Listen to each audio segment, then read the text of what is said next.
Hi, good afternoon. I'm Jeff Faber, Chief Strategy Officer of Employee Benefits for Hub International.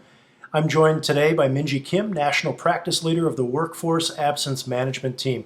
Hi, Minji, how are you? Hi, Jeff. Good. How are you? Good, good. The question that's on all of our minds is, does PTO really even matter? I think that a year ago, we couldn't even imagine that we were in this predicament. And clients and employers have really struggled to operationalize workforce absence and productivity. And so when we think about PTO, when we think about leave, when we think about productivity, the way we think about it, the way we measure it, and the way we advise for it, very different now than it was, say, a year ago or a year and a half ago. Yeah, if you think about just in the general category of paid time off, you have paid sick leave, you have vacation, paid parental, people still had babies, right, during the Right. pandemic. And so none of those conversations have slowed down. In fact, if anything, they've amped up, no question about it.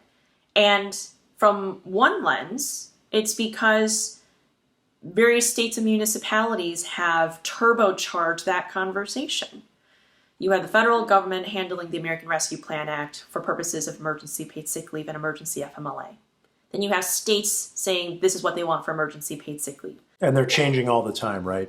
No, it's almost a full-time job, just trying to stay on top of all of those different regulatory changes. Same with paid family medical leave. A lot of expansion and definitions, more things that are covered, and what is covered. Should I be sending employees to file for those claims, right? So if absence was not on the map for you before, it is definitely on the map now. Selfishly, it's put all of us absence management geeks and consultants on the map, so we're somewhat pleased, if you will, with what COVID has done for the absence management space. But it has also made us think and provoke thought around how COVID-19 is changing why people are gone. And I think one of the top reasons now is because of stress, anxiety. Mental health in and of itself was one of the top 3 diagnostic categories within short-term disability claims. That's been a trend for some years. Wouldn't be surprised if that becomes number 1 or 2 leading reasons for why employees go out on short-term disability leave.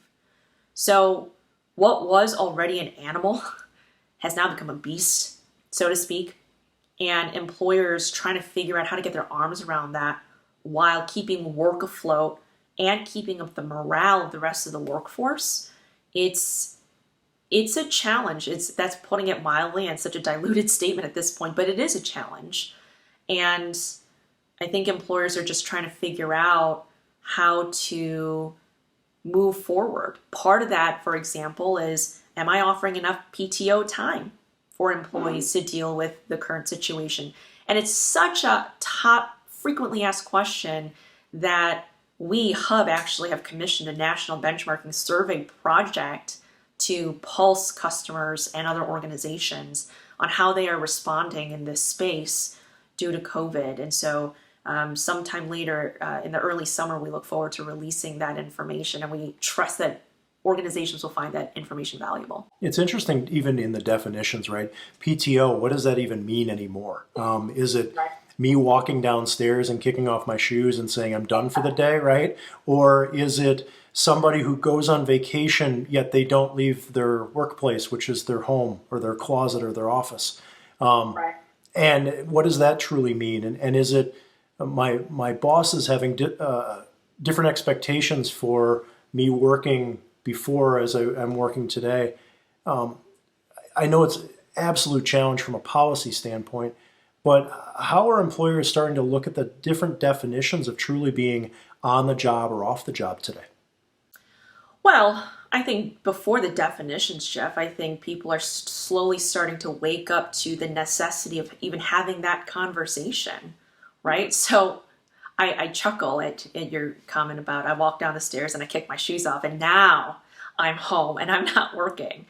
For you and I, when we used to go to our downtown Chicago office, what was our afternoon schedule dictated by? The train schedule, right? So we have to leave Yeah, exactly. If you're driving, the traffic. So you know when you have to leave. You know when you're leaving the office. And hey, if you happen to be taking the train and you pick up a beer along the way so you can decompress on the train, that's your foray into the end of the day. Well, that's key. We've replaced those rituals with either no ritual at all or different rituals, right?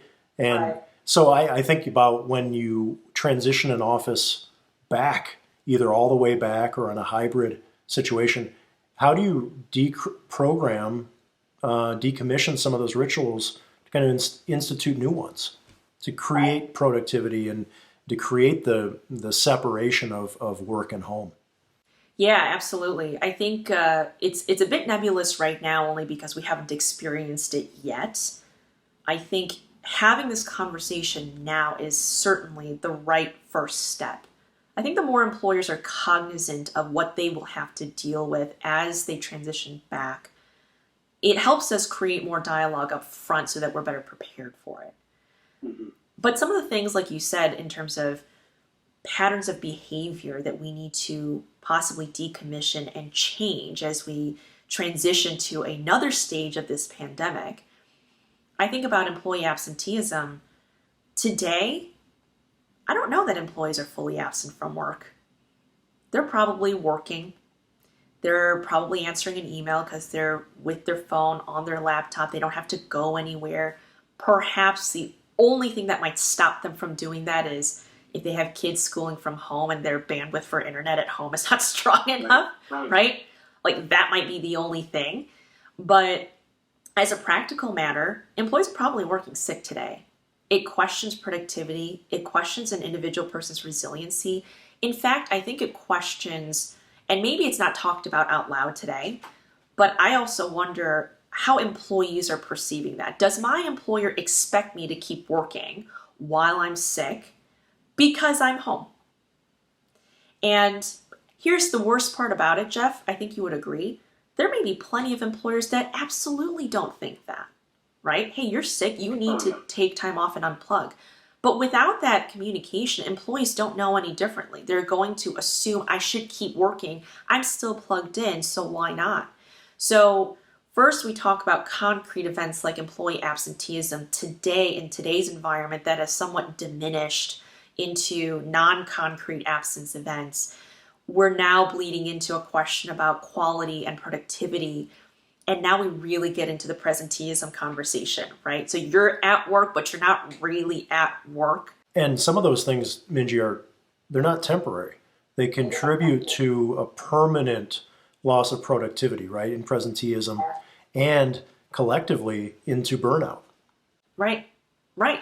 And how do you, when we think about the theme of the summit too with resiliency, how do you deal with, as an employer, the variances in individual resiliency and recovery from the burnout? Or for some people who maybe have a longer runway to burnout compared to others.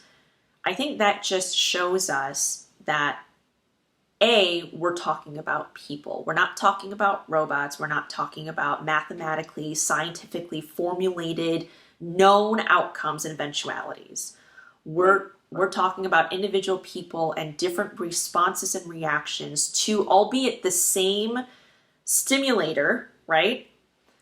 But because of that, we should be empathetic and flexible enough to deal with those variances, but by the same token, what still stays true and constant is that from, call it an HR or operations standpoint, we still need to be consistent in our approach and make sure that we don't deviate from that consistency, because we want to make sure that we don't favor one situation over another. It's interesting from a training perspective.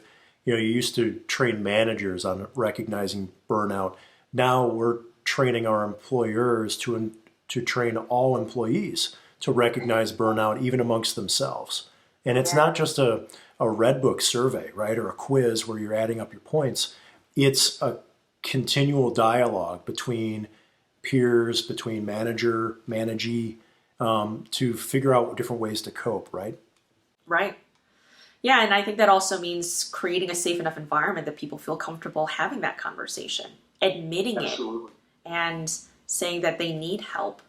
Minji, the what I think about is those employees that actually ask for help. They're probably the tip of the iceberg, right? That more people now are underneath the water of that iceberg than there were perhaps 18, 24 months ago. Do you agree? Yeah, I think so. And I think it, if anything, it calls out the whole mental health conversation. I mean, in fact, our other colleagues, Hub colleagues, Mim, Philip, and Mary Lou, are going to be talking about that this afternoon. I think because of what the point you just made, Jeff, that's why employers, teams, managers need to take that extra step to make it a safe environment for those employees to come up from underneath that waterline, ask for help if they feel like they need the help, and make it okay to have that conversation, especially when you look at it from an absence standpoint, so that we're not prolonging a problem that if and when that employee does go out on an absence, that they're out even longer because the help that they truly needed got delayed for so long, right? So, Right. It's kind of the concept of burned out employees burn out more other employees, right? yeah, right. Yeah, exactly. And A bit of so, a domino effect. and so I think that we're all in this together idea that was, so part of our DNA last year, I think is now still there, still present, but just with a different focus, right? About finding ways to unplug, finding ways to recharge and reboot. Do you what do you think that the employer's responsibilities are with that regard? Well, I think step one, take a look at your existing programs and policies so we know what we're working with. Step two is think critically about what you are about to force on somebody if that's the direction you want to go, meaning I require you to take absence. Can we force it? Should it be voluntary? I think regardless of which direction employers decide, again, they'll have to think critically about that, largely because there's a reason why the adage exists, no good deed goes unpunished, right? Of So course. let's think through our good intentions today, what ramifications, unintended, there may be, and whether we can stand by those. You're absolutely right. I think employers have a responsibility for the people that they employ to take care of them. But to my comment earlier, because we're dealing with people, we should also be thoughtful to what we are asking them to do and how they might react to that, especially when our end goal is to help individuals remain healthy, safe, and productive within the work that they do. Absolutely. I think that's, to me, it's the policies are very separate from the human consideration, right? That anyone can have all the right policies if they look about, internally about what the right thing to do by their employees are and their organization. But it's the execution of that somehow comes out of, better corporate cultures, better employer cultures, better execute on those types of things, and it's recursive, right? An employee that knows that they can go home and shut off is hopefully more refreshed and productive Monday morning than one who potentially feels obligated to work at home while sick, right? And that's a challenge. Yeah, and I think you're leading to something that is so important. In order for that execution to go as well as intended and as well as planned, I know it's what I'm about to say. It's hard to imagine what bandwidth we can create to make this happen, but I think now more than ever, employers need to absolutely double down on manager training, right? Because when you think about your frontline leaders and managers, priority one is operations. Our job as a company, what are we doing? What are we delivering? Who are we servicing? Let's not forget that in order for us to make that great, that we need to help our employees as well to be great at that work and at that job. So yes, it may seem like when time was already so fleeting before and such a prized asset, and now more than ever, where we're back to back on Zoom and Teams meetings and all that stuff, when are we going to fit in manager trainings? Hey, if it means that we need to take a moment, take a breath, think about what meetings are we having? Can we shunt off some where we don't need them? Which can we do it over email or a quick phone call instead? And then backfill those with these really important investments in reinforcing the tools and the know-how to our managers and frontline leaders to your point, make that recursive message to their employees and teams. Take care of yourself. Self-care is important because you're so integral to our work and our team and our company. So I'm hopeful that for all of our attendees here today, that you think about doubling down on that manager and frontline leader training. Yeah, I couldn't agree with you more. I think that there are so many things that start and end with the deployment of those tools and tricks from the manager level about how to get the most out of employees and give the most to employees and the workforce. Right. Minji, what are a couple other takeaways that you want our audience to leave here with today?